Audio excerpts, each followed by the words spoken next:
"You're nothing but a glorified mop pusher, Marcus. Did you really think you could stand in the way of progress?" Rebecca sneered, her voice dripping with venom. Her designer heels clicked aggressively against the cold marble of the courtroom, each step echoing in the oppressive silence. "By tomorrow you'll be rotting in a concrete cell, and that pathetic little house you cling to will be nothing but dust under my bulldozers." Marcus stared down at his chained hands. The heavy steel bit into his frail wrists, his spirit finally breaking under the weight of a billionaire's manufactured lies. "I just wanted to protect my girls," he whispered, a tear slipping down his weathered cheek. Suddenly, the heavy mahogany doors at the back of the courtroom blasted open with a deafening crack. 3 women in impeccably tailored suits strode down the center aisle, their presence commanding the entire room. "You step away from our father," the lead attorney snapped, her voice echoing like thunder and freezing the smug smile right off Rebecca's face. "Or we will take everything you own." The rain fell in freezing horizontal sheets over Chicago's south side, washing the grit of the city into the gutters, but it couldn't wash away the acrid, suffocating smell of smoke. It was a bleak, unforgiving November night in 2004. Marcus Ellison, a 38-year-old night shift janitor at Lincoln Park High School, was trudging up the cracked concrete steps to his apartment building. His muscles ached with the familiar bone-deep exhaustion of a 14-hour shift. His hands, perpetually calloused and stinging from cheap industrial bleach, fumbled blindly for his keys in the dark. But as he finally looked up, the flashing red and blue lights of emergency vehicles painted the wet brick facade in a horrifying, chaotic strobe. The second-floor apartment, the one directly above his, was a blackened, hollowed-out shell, smoke still billowing from the shattered window frames like a dark omen. Marcus dropped his metal lunch pail, the clatter lost in the roar of the fire engines. He knew that apartment intimately. It belonged to the Hayes family. David and Sarah Hayes were kind, hard-working people. David had fixed Marcus's radiator just last month, refusing any payment, and they occasionally shared a Sunday roast with the quiet, solitary janitor downstairs. More importantly, they were the devoted parents of 3 beautiful little girls, 6-year-old Maya, 4-year-old Elena, and 2-year-old Chloe. Pushing frantically past the yellow police tape and the shouts of the officers, Marcus found the 3 children sitting on the lowered tailgate of an ambulance. They were wrapped tightly in crinkling foil thermal blankets. Maya was clutching her little sisters fiercely to her chest, rocking them back and forth. Her small face was heavily smudged with black soot, her eyes wide with a silent, paralyzing terror that no child should ever know. A weary paramedic was talking to a police officer a few feet away, shaking his head grimly. "The parents didn't make it," the paramedic muttered, pulling off his gloves. "Carbon monoxide inhalation. The smoke got them in their sleep. The kids only survived because the father managed to smash their bedroom window with a lamp before he collapsed in the hallway." Marcus felt the breath violently leave his lungs, his knees threatening to buckle. He approached the girls slowly, kneeling right into the freezing puddles on the asphalt. Maya looked down at him, her little chin trembling uncontrollably. "Mr. Marcus," she whispered, her voice barely a scratch. "Mommy won't wake up. They won't let us see her." The next morning, the stark, fluorescent-lit halls of the Cook County Department of Family Services were a miserable symphony of crying children, ringing phones, and desperate arguments. Marcus hadn't slept a wink. He had stayed with the girls all night, buying them terrible vending machine, hot chocolate, and singing softly to keep the nightmares at bay. They were waiting for their only living relative on record, Sarah's wealthy older sister, Rebecca Sloan. When Rebecca finally arrived 3 hours late, the temperature in the cramped waiting room seemed to plummet to absolute zero. She didn't come rushing in with tears streaming down her face or open arms ready to comfort her traumatized nieces. Instead, she glided through the scuffed double doors, wearing a pristine, tailored Armani suit, flanked by a silent man clutching a sleek leather briefcase. She looked at the 3 soot-stained, exhausted little girls with a mixture of profound annoyance and utter, undisguised disgust.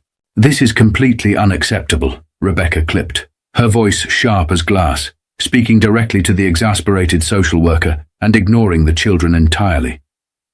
I am in the middle of closing a multi-million-dollar corporate merger. I cannot be saddled with 3 dependents on a moment's notice. My sister made her choices, choosing that pathetic, poverty-stricken life over the family business. I warned her, I am not taking them. Ma'am, they are your nieces. They have just lost everything, the social worker pleaded, rubbing her temples. If you refuse guardianship, they go directly into the state foster system. Given their ages, they will almost certainly be separated into different homes by the end of the week.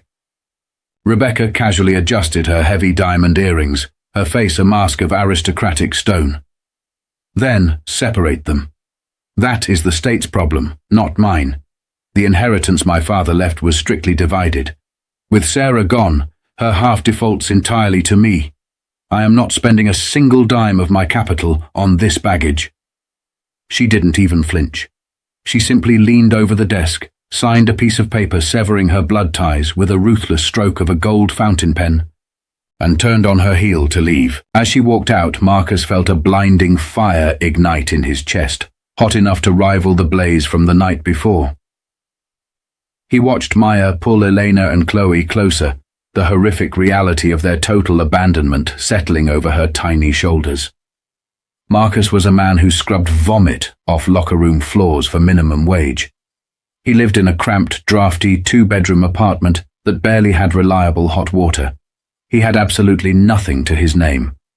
But as he looked at those 3 innocent faces, staring at the door their aunt had just walked out of, he knew with absolute certainty he had enough love to fill the massive, gaping void that monster had left behind. "Wait," Marcus said, his deep, gravelly voice stopping the social worker before she could pick up her phone to call child services. "I'll take them." The social worker looked at him skeptically, her eyes scanning his worn flannel shirt and faded work boots. "Mr. Ellison, please be realistic. You are a single man, you're a high school janitor. Fostering 3 traumatized children is a monumental financial and emotional burden. The state stipend barely covers groceries." "They ain't a burden," Marcus said firmly, stepping solidly between the huddled girls and the office door, acting as a human shield against the cold world. "They're family now. Tell me what I need to sign to take my girls home." The next 2 decades were a relentless, grueling crucible of pure sacrifice. Marcus Ellison did not just casually raise Maya, Elena, and Chloe. He poured the very marrow of his bones, the sweat of his brow, and every ounce of his energy into forging their futures. To feed 3 rapidly growing girls and afford their ever-changing clothes, endless school supplies, and inevitable medical bills, Marcus took on a 2nd job, and eventually, a 3rd. He worked his regular, back-breaking shift at the high school, spent his weekends deep cleaning greasy commercial kitchens until his knuckles bled, and took early morning routes delivering the Chicago Tribune before the sun even thought about rising. His entire life became a dizzying blur of swinging mops, alarms ringing mercilessly at 3 a.m., and the pervasive smell of cheap ramen noodles mixed with industrial pine-scented floor cleaner. He skipped meals so they could have seconds. He wore shoes with holes in the soles so they could have new winter boots. But his home, despite its peeling wallpaper and rattling pipes, was a fortress of fierce, unwavering, protective love. The cramped apartment was always warm with laughter. Marcus patiently learned to braid hair, clumsily but lovingly weaving bright ribbons into Chloe's thick curls with his large, rough, chemical-stained hands. He sat at the tiny, wobbly kitchen table every single night, squinting through dollar store reading glasses, painstakingly helping Maya untangle her algebra homework and listening intently to Elena recite complex historical dates until she had them memorized perfectly. He instilled in them a work ethic forged in absolute iron. "The world out there is going to look at your address, look at the clothes on your back, and try to tell you who you are," Marcus would say, his heavy, warm hands resting securely on their shoulders. "You look them right in the eye and tell them they're dead wrong. You write your own story with your brains, your integrity, and your character. Nobody can take your mind away from you." And write it they did, with a vengeance. Maya, the eldest, channeled her early trauma and the memory of her aunt's betrayal into a fierce, unyielding desire for justice. She studied tirelessly under the dim, flickering bulb of Marcus's supply closet after school, devouring old, discarded law books she scrounged from the public library. Elena developed a brilliant, almost terrifyingly analytical mind. Where others saw chaos, she found profound comfort in the absolute. Undeniable truths of mathematics and high-level finance, mapping out the family's meager grocery budget by age 10. Chloe, the youngest and most quietly observant, grew up analyzing the neighborhood, always searching for the hidden truths beneath the surface, writing scathing investigative reports on the corrupt local landlord before she was even in high school. Their successes were Marcus's sole sustaining reward. When Maya won a highly coveted full-ride scholarship to Harvard Law, Marcus wept openly in the folding chairs of the auditorium, his worn, oversized suit hanging off his drastically thinning frame, not caring who saw his tears. When Elena graduated summa cum laude from Wharton with a specialized degree in forensic accounting, Marcus quietly pawned his only valuable possession in the world, his late grandfather's solid gold pocket watch, just to buy her the high-powered laptop she needed for her new career. When Chloe secured a fiercely competitive investigative journalism fellowship in D.C., Marcus framed her very first published article in a cheap plastic frame and hung it right next to the front door, tapping it proudly every time he walked in. By 2024, Marcus was 60 years old. His body was a living, breathing map of his decades of sacrifice. He suffered from severe, agonizing arthritis in his hands. His knees were completely giving out from years of kneeling on hard tile, and he walked with a slow, pronounced limp. But his girls were out in the world, untouchable, powerful, and utterly safe. Maya was a feared, rising star at a cutthroat corporate litigation firm in New York. Elena was a senior financial investigator for the federal government, tracking international crime rings. Chloe was making a massive name for herself, relentlessly exposing political corruption on the East Coast. Marcus had finally, mercifully, allowed himself to slow down. He bought a small, humble, single-story house in a quiet, tight-knit, working-class neighborhood in Bronzeville, planning to spend his hard-earned twilight years tending to his small backyard vegetable garden, reading the paper, and resting his weary bones on the porch.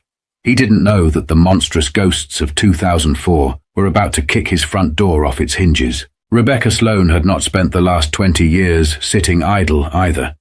She had taken the entirety of the inheritance she had ruthlessly stolen from her dead sister and her orphaned nieces and used it as the seed money to build an absolute empire of concrete and greed. Sloan Enterprises was now a multi-billion-dollar real estate development behemoth, notorious across the Midwest for ruthless, aggressive gentrification, buying off city council members, and bulldozing vibrant low-income neighborhoods to build soulless, luxury high-rises for the ultra-wealthy. Rebecca was a fixture in Chicago high society, a woman whose heart was as cold, hard, and unforgiving as the reflective glass towers she built to scratch the sky. Her latest, most ambitious project, the Sapphire Spire, was a massive, sprawling commercial and residential complex designed to completely dominate the South Side skyline. There was only one glaring problem holding up her $100 million payday. The massive footprint of her mega-development required the absolute, total demolition of an entire residential block in Bronzeville. Using her standard playbook of intimidation, she had successfully bullied, aggressively bought out, or legally threatened every single homeowner on the block into packing up and leaving, except for one stubborn, aging former janitor sitting smack at the very center of the grid, Marcus Ellison. Marcus had politely but firmly refused her slick corporate stooges time and time again. "This house is the very first thing I've ever truly owned in my whole life," he told the aggressive men in expensive suits who kept pounding on his door. "My girls grew up poor, but they have a room right here waiting for them whenever they want to come home to their dad. The memories are in these walls. It's not for sale, not for any price." When the news of this lone holdout finally reached Rebecca's sprawling minimalist penthouse office, she was livid. She didn't recognize Marcus's name on the property deed. To her, he was just a nameless, faceless peasant stubbornly standing in the way of her legacy. "If the old fool won't take the carrot," Rebecca sneered to her team of fixers, casually pouring a glass of $1,000 scotch and looking down at the city like it was her personal chessboard. "Then beat him to death with the stick. I want him ruined. I want him begging to leave." Rebecca was a dark master of corporate warfare, and she deployed her illegal, shadowy arts with terrifying speed and precision. She used her immense wealth and deep underworld connections to orchestrate a dizzyingly complex, devastating frame-up. Using untraceable dark money, her fixers meticulously set up a fraudulent shell charity called the Bronzeville Orphan Fund. They expertly forged Marcus's signature on hundreds of digital and physical documents, lifting his actual signature from a neighborhood petition he had genuinely signed months earlier to get the city to fix a local playground, and legally listed him as the primary director and sole beneficiary of the fund. Over the next 3 agonizing months, Sloan Enterprises secretly funneled $15 million of illicit, untaxed corporate money through the fake charity, immediately draining it out into heavily encrypted offshore accounts in the Cayman Islands. They deliberately left a digital trail of breadcrumbs so obvious, glaring and damning that a first-year accounting student could follow it right back to Marcus's front door. It was a classic, flawless embezzlement framing. Then, acting as an anonymous concerned citizen, they tipped off the federal authorities. It happened on a quiet Tuesday morning. Marcus was peacefully watering his heirloom tomatoes, enjoying the morning sun, when 3 armored black SUVs tore over his front curb, ripping up the lawn. Heavily armed FBI agents in tactical gear swarmed his property, shouting overlapping orders, kicking in his screen door, and violently tackling the frail, bewildered old man face first into the dirt of his own garden. They tore his house apart down to the studs, triumphantly finding carefully planted fake ledgers in his crawl space and a burner laptop he had never seen before hidden under his mattress. The local news networks had an absolute field day with the sensational story. "Beloved local janitor accused of funneling $15 million from orphan charity," the Chirons screamed across every channel in the city. The narrative the media spun was devastating and instant. Marcus was denied bail entirely, deemed a massive flight risk due to the sheer staggering amount of missing money, and thrown into a freezing maximum security cell at the notorious Cook County Jail. Sitting alone in the cold, windowless concrete box, dressed in an oversized, scratchy orange jumpsuit, Marcus felt a crushing, suffocating despair he hadn't known since the night he watched the Hayes' apartment burn in 2004. He was facing 30 years in federal prison. 30 years to a 60-year-old man with bad knees was a guaranteed death sentence. He had absolutely no money for a high-powered defense lawyer. The exhausted, overworked public defender took one look at the mountain of manufactured evidence and immediately told him to plead guilty to secure a slightly lighter sentence in a lower security facility. "They have ironclad paper trails, Mr. Ellison," the public defender sighed, rubbing his tired eyes in the sterile consultation room. "They have ISP logs tracing the massive transfers right back to your home router. It's a slam dunk for the feds. You're going to die in a cage if we try to fight this in front of a jury." Marcus put his heavy head in his hands, hot tears slipping through his rough, permanently scarred fingers, dripping onto the steel table. He thought of his brilliant, beautiful girls. He had worked his entire miserable life so they wouldn't have to suffer the indignity of poverty. And now, after all of it, he was going to die a publicly disgraced, reviled convict. He would ruin their pristine reputations. "I'm innocent," he croaked, his voice cracking, though he knew nobody in the system was listening. Then the heavy, reinforced steel door of the visitation room suddenly clanged open. Marcus didn't even look up until he heard the sharp, authoritative, rhythmic click of very expensive heels striking the concrete floor. A sound that in a prison usually meant serious trouble. but as he slowly, defeatedly raised his head, his tired, red-rimmed eyes widened in absolute disbelief. Standing right in the doorway, blocking out the harsh fluorescent light of the hallway, was Maya. She wasn't the little girl in the soot-stained blanket anymore. She was wearing a perfectly tailored $5,000 charcoal power suit, her leather litigation briefcase gripped tightly in her hand like a weapon. Directly behind her stood Eleanor, her eyes scanning the dingy room with the cold, calculating, terrifying precision of a sniper, holding a thick stack of color-coded manila folders tightly against her chest. And leaning against the doorframe behind her was Chloe, holding a digital voice recorder and a legal notepad, her jaw set in a look of absolute, unadulterated fury.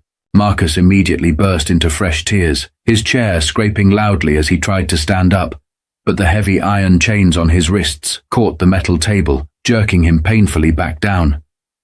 Girls. Oh God, what are you doing here? You shouldn't see me like this. You have to go back to your lives.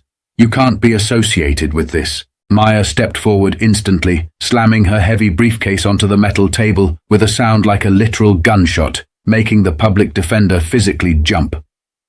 She reached out, completely ignoring prison protocol, and took his chained, calloused hands in both of hers, pressing her forehead to his knuckles. Dad, Maya said, her voice shaking with profound emotion, but laced with pure, unbreakable steel. You spent 20 years of your life fighting for us. You broke your back and ruined your hand so we could fly. You think we're going to let some corporate vulture put you in a cage? Now, it's our turn to fight for you. Maya, the public defender stammered, his eyes bulging as he recognized her from a massive, recent high-profile Wall Street Journal feature on the country's most ruthless litigators. Ms. Hayes, what is your involvement here? My involvement, Maya said, slowly turning her piercing, predatory gaze on the terrified, out-of-his-depth lawyer, is that you are officially fired, effective this exact second. I am formally taking over as lead counsel for Marcus Ellison. My sister Elena is acting as the defense's chief forensic accountant, and Chloe is handling the entire press and media strategy. We are his legal team now. The public defender frantically scrambled to gather his scattered papers into his cheap briefcase. Ms. Hayes, you don't understand. The evidence is airtight. The prosecution has a literal mountain of it. Elena stepped forward into the harsh light, pushing her glasses up her nose with a clinical detachment. It's not a mountain. It's a pathetic house of cards built by sloppy amateurs who think they can outsmart federal algorithms. I've spent the last 48 hours doing a deep dive, Layer 7 packet inspection on the routing numbers and the Cayman Island shell companies they used. The 15 million didn't just vanish into thin air. I know exactly where every single cent went. Chloe leaned lazily against the concrete wall, a highly dangerous, wolfish smile playing on her lips. And I've spent the weekend digging deep into the corporate registry of the anonymous firm that supposedly tipped off the FBI. They tried to hide it. But guess whose name is buried beneath 4 layers of dummy LLCs in Delaware? Marcus looked back and forth between his brilliant daughters, completely bewildered. Who? Who would do this to me? Sloan Enterprises, Maya said, the name dripping from her lips with absolute venom. Rebecca Sloan. Marcus gasped, all the air leaving his lungs. The ghost from 2004. The monster. The woman who had looked at 3 orphan toddlers whose parents had just burned to death and thrown them away like garbage just to keep a few extra $1 million of inheritance. She hadn't recognized Marcus's name on the deed of the Bronzeville house because she had never cared to learn it. To her, he was just a peasant in the way of a bulldozer. She has absolutely no idea who we are, Dad, Elena murmured, her eyes dark and full of promises of ruin. We legally changed our last names to Ellison the very second we turned 18. To Rebecca Sloan, Marcus Ellison is just a random squatter holding up her payday. And Maya Ellison is just some bleeding heart pro bono defense attorney taking a charity case. Maya snapped her briefcase open, pulling out a fresh, yellow legal pad. The stale air in the cramped room seemed to literally crackle with high-voltage electricity The 3 discarded, orphaned girls who had been tossed into the street 20 years ago were now apex predators in their respective cutthroat fields. And the arrogant woman who abandoned them had just made the single biggest, most catastrophic mistake of her life. She had attacked the man who became their father. "We don't just want a simple acquittal, Maya," Chloe said, her voice dropping into a low, predatory growl. "I know," Maya replied, clicking her heavy silver pen with finality. "We're not just going to prove his innocence. We are going to rip Rebecca Sloane's entire multi-billion-dollar empire apart, brick by bloody brick, and we are going to do it in front of the whole damn world." The media circus outside the Cook County Circuit Court was deafening and chaotic. Satellite news vans lined the blocked-off streets, and aggressive reporters shoved microphones and flashing cameras in the faces of anyone entering the towering stone building. Inside the massive, wood-paneled courtroom 302, the atmosphere was suffocatingly tense, the air thick with anticipation. Judge Harrison, a notoriously strict, no-nonsense veteran of the bench, banged his wooden gavel to silence the murmuring gallery. The prosecution, led by a smug, overly confident district attorney who clearly saw this high-profile case as an easy stepping stone to the mayor's office, laid out a devastating theatrical narrative. For 2 days, they presented the forged bank documents, the spoofed IP logs, and the fabricated witness statements.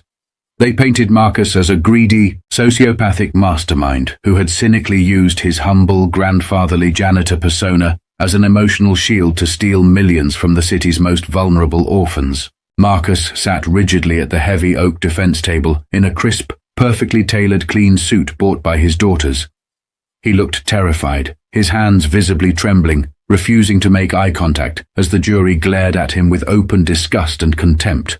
But Maya sat perfectly, statuesquely still next to him. She didn't object a single time. She didn't interrupt the DA's grandstanding. She patiently let the prosecution build Rebecca Sloane's elaborate lie as tall and proud as possible, knowing perfectly well that the taller the structure, the harder and more devastating the fall would be. On the morning of the 3rd day, the prosecution triumphantly called their star witness, Rebecca Sloane. Rebecca strode into the courtroom looking like a reigning queen surveying her conquered kingdom. She wore a pristine, blindingly white designer suit, looking the absolute picture of civic virtue and corporate responsibility. She took the oath confidently, her manicured hand resting gracefully on the Bible, flashing a sympathetic smile to the jury box. "Ms. Sloane," the DA asked, his tone dripping with unearned respect, "how exactly did you, a busy CEO, become aware of this massive, heartbreaking fraud?" Rebecca sighed softly, a perfectly manufactured, award-winning expression of deep sorrow washing over her face. "As a major real estate developer, I am deeply personally invested in the health of the Bronzeville community. My outreach team was doing routine community wellness checks when we noticed glaring, undeniable financial irregularities in the local orphan fund. We privately hired independent auditors at our own expense, and we were simply heartbroken to discover that Mr. Ellison, a man this community deeply trusted, was ruthlessly draining millions of dollars intended for children."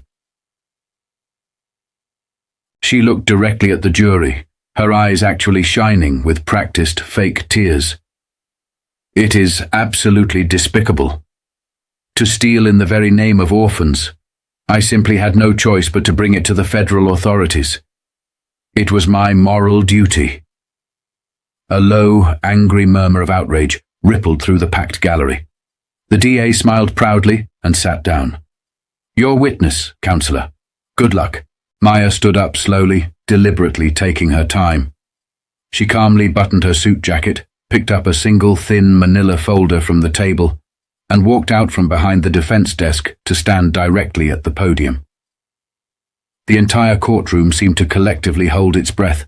"Ms. Sloane," Maya began, her voice incredibly calm, hyper-respectful, yet echoing with a terrifying hidden edge that made the judge lean forward slightly. "You paint a very compelling picture of a deeply charitable woman, a woman who cares intensely and personally for orphans. Is that correct?" Rebecca smiled benevolently, completely unaware of the trap. I firmly believe those who have been blessed with immense financial success have a strict moral obligation to protect the vulnerable in our society. Fascinating philosophy, Maya said, abandoning the podium and beginning to pace slowly, methodically, before the jury box like a shark circling a wounded seal. Let's talk about the exact origins of that moral obligation. You are the sole CEO of Sloan Enterprises, a corporate empire currently valued at roughly $1.2 billion. Can you tell this court under oath exactly how you acquired the massive initial seed capital required for your very first major development in 2005? The DA shot up from his chair. Objection, Your Honor. Relevance. The defendant's personal financial history from 2 decades ago has absolutely nothing to do with Mr. Ellison's current embezzlement charges. Your Honor, Maya countered smoothly, not breaking eye contact with the judge. The prosecution spent an hour establishing Miss Sloane's core character as a benevolent protector of the community. I have the constitutional right to cross-examine the absolute foundation of that character, especially since it relates directly to the flow of the very funds my client is accused of stealing. Judge Harrison frowned deeply, intrigued. He looked at Maya, then at the suddenly rigid witness. I'll allow it. But tread very carefully, Counselor. Answer the question, Mrs. Sloane. Rebecca's benevolent smile tightened just a fraction of an inch. I utilized personal family inheritance. Inheritance, Maya repeated, letting the heavy word hang in the dead air of the room. Specifically, an estate worth exactly $8 million left by your late father. An estate that was, by your father's explicit will, meant to be split evenly between you and your younger sister Sarah Hayes. But Sarah died tragically in an apartment fire in 2004, didn't she? Rebecca's eyes narrowed dangerously. The facade of benevolence was actively cracking. Yes, it was a horrific tragedy. I don't see how... And Sarah left behind 3 little girls, Maya continued, her voice suddenly rising in volume, the crushing emotional gravity of 20 years of struggle bleeding into her sharp words. Maya, Eleanor, and Chloe, by the absolute letter of the law, Sarah's half of the inheritance, $4 million, belonged in a locked trust for those 3 orphaned toddlers. Yet public court records show you selfishly signed away your legal guardianship rights to the state, falsely claimed the girls were lost to the foster system, and illegally absorbed the entirety of the estate to fund your first luxury high-rise. Objection! Inflammatory! The DA roared, his face turning red. Overruled! The judge snapped instantly, suddenly leaning far over his bench, his eyes locked intensely on Rebecca. The witness will answer. Rebecca gripped the wooden edges of the witness stand so hard, her knuckles turned stark white. Her composed face contorted into an ugly snarl. This is an ambush. This is outrageous slander. I made difficult, necessary business choices. This ancient history has absolutely nothing to do with that pathetic janitor stealing money. Maya closed the distance, stepping right up to the wooden railing of the witness stand, her dark eyes burning with the fire of 1,000 unpaid debts, glaring down at the woman who had thrown her away. It has everything to do with it, Rebecca, Maya whispered, her voice low, but carrying clearly through the microphone to every corner of the stunned room. Because you didn't just frame a janitor to steal his land. You framed the man who picked up the garbage you left behind. Total, paralyzing confusion rippled through the courtroom. Rebecca stared wide-eyed at the brilliant, ferocious attorney standing inches from her face. She looked at the sharp, uncompromising jawline, the piercing brown eyes. Then she looked frantically over at the defense table.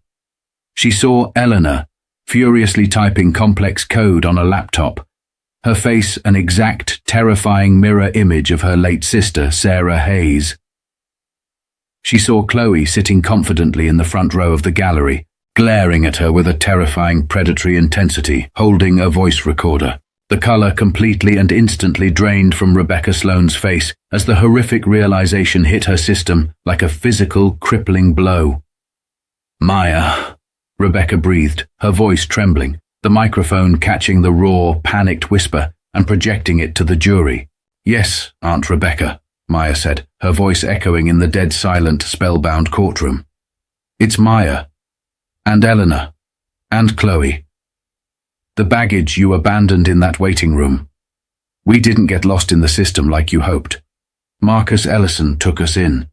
He worked 3 jobs, ruined his hands with bleach, and literally broke his back to give us the life you stole from us. And now you tried to steal his life too. Big mistake." The gallery absolutely erupted. Reporters scrambled over each other, shouting. The judge banged his gavel furiously, his face flushed. "Order! I will have order in this court or I will clear the room." Maya didn't miss a single beat. She spun around, facing the judge. "Your Honor, I call my next crucial witness to the stand, Elena Ellison, Senior Forensic Investigator for the United States Treasury Department." The DA was hyperventilating, waving his hands, trying desperately to object, but the judge waved him off aggressively, completely enthralled by the unraveling conspiracy. Elena confidently took the stand, opening her encrypted laptop and swiftly connecting it to the courtroom's main overhead projector screen. "Ms. Ellison," Maya asked, her demeanor instantly returning to razor-sharp, detached professionalism. "Have you analyzed the IP network logs and the offshore banking accounts related to the Bronzeville Orphan Fund?" "I have," Elena stated clearly, her voice echoing with authority. A massive, incredibly complex web of bank transfers, routing numbers and server pings appeared on the massive screen behind her. The prosecution claims the missing $15 million was routed by Marcus Ellison to the Cayman Islands. This is fundamentally false. While the money was technically routed through a localized router at Mr. Ellison's address to frame him, a Layer 7 deep packet inspection revealed that the router was accessed remotely via a highly sophisticated, spoofed MAC address. Eleanor confidently tapped a key.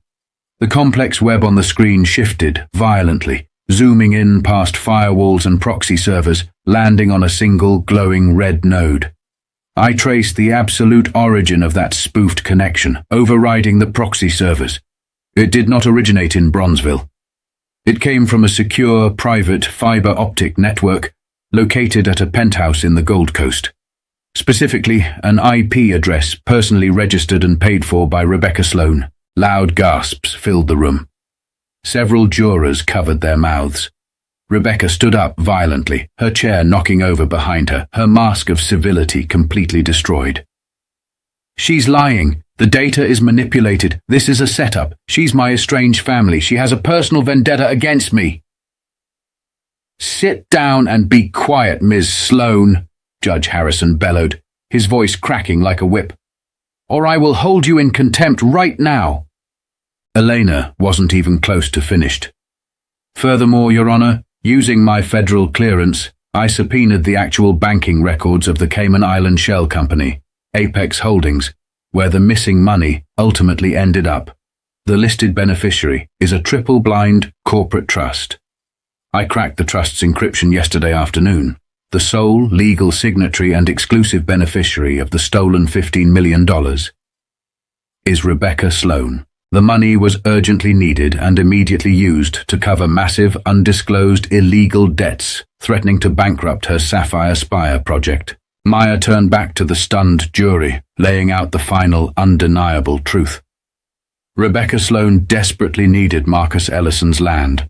When he heroically refused to sell his family home, she utilized her corporate resources to frame him for embezzlement to force him into a federal prison, intending to seize his property through civil forfeiture, while simultaneously stealing $15 million to illegally save her failing company. "And there's one more thing," Chloe said, standing up boldly from the front row of the gallery, turning to face the swarm of reporters behind her. "Your Honor, as an investigative journalist for the East Coast Syndicate, I've just clicked publish on a sworn, notarized affidavit from Ms. D. Sloan's lead corporate developer.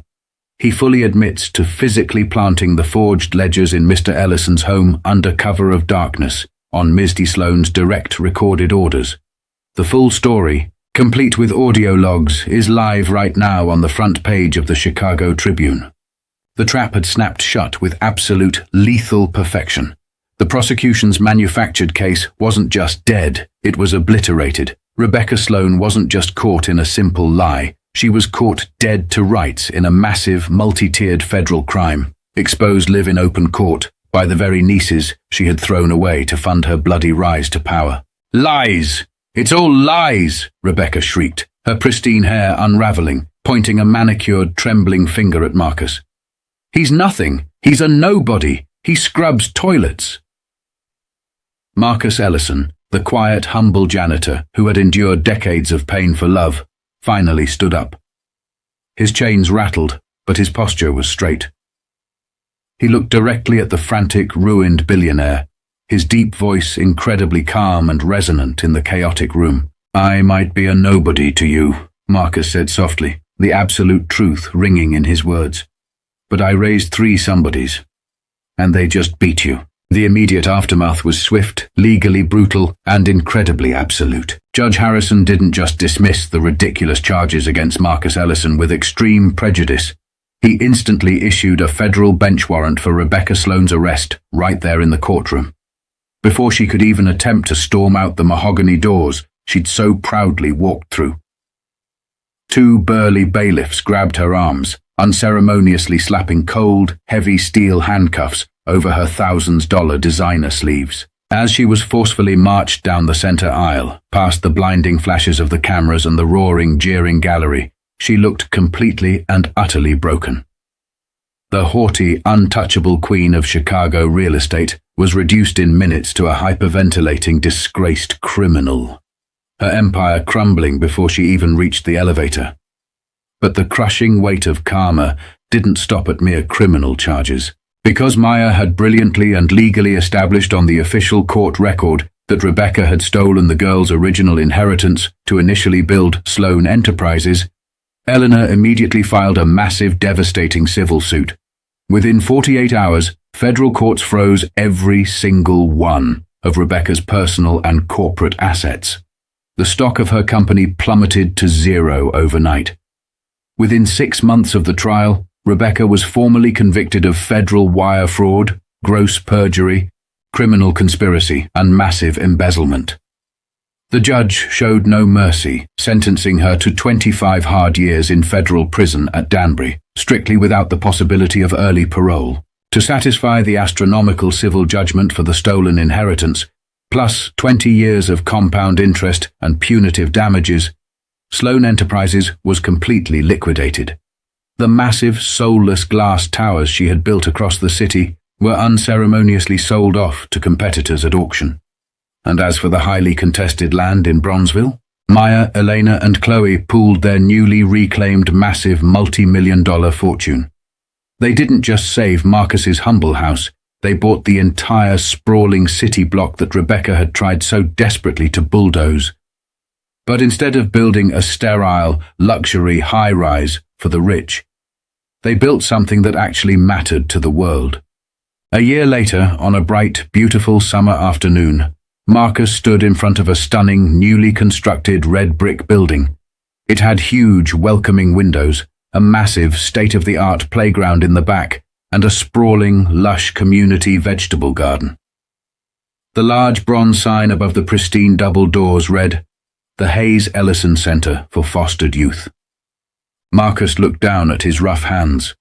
They were still deeply calloused. The joints still ached terribly when it rained. But they were no longer chained to a metal table. They were free. Maya walked up and wrapped her arm tightly around his waist, resting her head lovingly on his shoulder. Elena and Chloe stood on his other side, smiling brightly as dozens of laughing children ran past them, filing into the safety and warmth of the new center.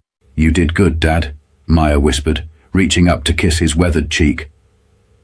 Marcus smiled, a profound tear of pure joy slipping down his face, catching the sunlight. "No," he replied, squeezing her shoulder tightly, looking at his 3 brilliant daughters. "We did good. What an absolutely incredible, heart-pounding journey of total sacrifice, unyielding resilience, and the ultimate satisfying justice. Marcus Ellison proved beyond a shadow of a doubt that true family isn't defined by blood, but by the endless love, sweat, and tears you pour into those who need you the most.